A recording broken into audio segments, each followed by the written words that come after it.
Hi everyone, welcome back to the Sedona International Film Festival 2023. I'm Tonya June Moore, and I want to give a huge shout out and a big thanks to all of the accommodations that were given to us by local hotels here in Sedona. Thank you. Thank you for supporting this festival, and thank you for making our filmmakers feel so special. We really appreciate your support. And once again, I get to live my dream every year and be here with filmmakers who bring us story and tales that change our lives, really, and stick with us. And thank you. So please introduce yourself and your film. Okay, thank you for having me, first You're of all. welcome. My name is Jonathan VanBallenbergie, and my film is a feature-length documentary called Almost an Island. Almost an Island. And you did bring a trailer with you today did. as well? Okay. So we're going to key up the trailer, but can you give us just a little synopsis of what this is about? Sure. Well, it was filmed over 5 years, and it follows one Inupiaq family. Inupiaq is a branch of Inuit. Okay. A family living in northwestern Alaska above the Arctic Circle, and it follows their subsistence activities that they engage with.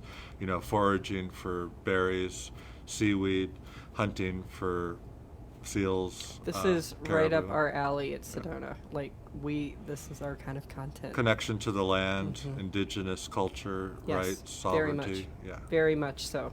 I think Sedona kind of thrives on that ideology, so thank you for putting this in a film. We're ready to have a trailer. Let's see it.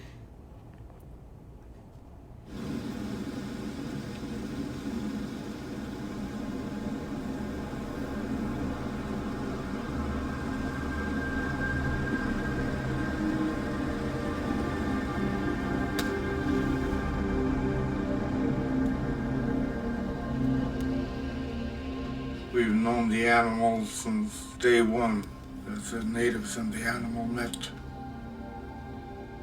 We had to go out and learn how to catch each animal. Life-giving food. Oh, yeah. No. Yay, dinner. This is where I like to be. This is where I love to be, actually. Learning from my dad. But what I'm telling them or teaching them now, don't lose it. Because if you want to, well, you might be the last to ever use that. Whatever the guys can do, we can do as well. We Inupiaq women are known to be tough, to provide for our families.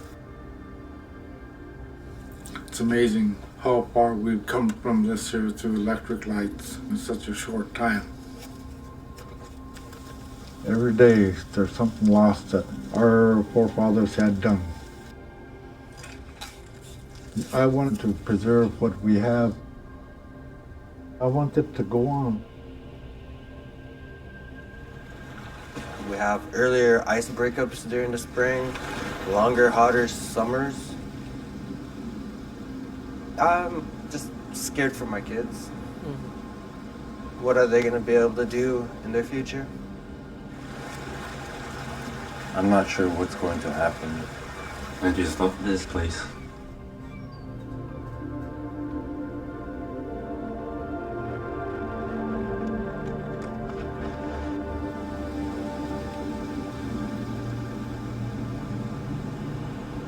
Much of my way of life will vanish, but a lot can be passed down. It's like this flame. It's small, but so powerful. We all have to keep it going.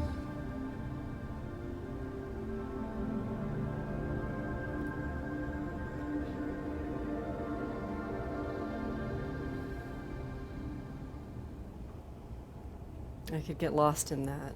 What a brilliant story to tell. I know you've already screened here. What was it like, and how was the audience?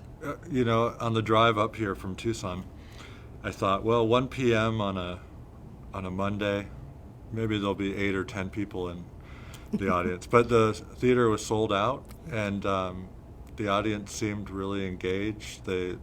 People seemed to really connect with the fact that the film focuses on this intergenerational family. So from the elder all the way down to the toddlers, and it's a family story. it's about the Arctic, yes, and in this time of climate change. But we all come from families.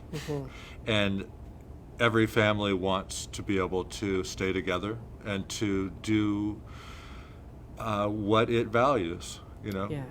all walks of life. So in a sense, it's a specific story in a specific place, but it is a universal story too. Yes. And how did you feel making this? Like, you're an observer.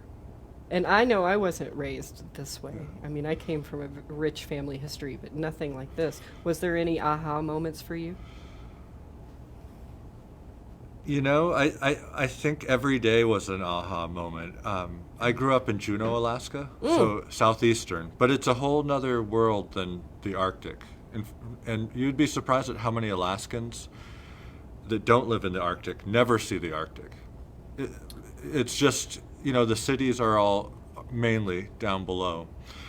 And so even though I grew up in Alaska, it was, you know, I didn't grow up around this group of natives. And each native community in Alaska is, you know, sure, they share some things in common.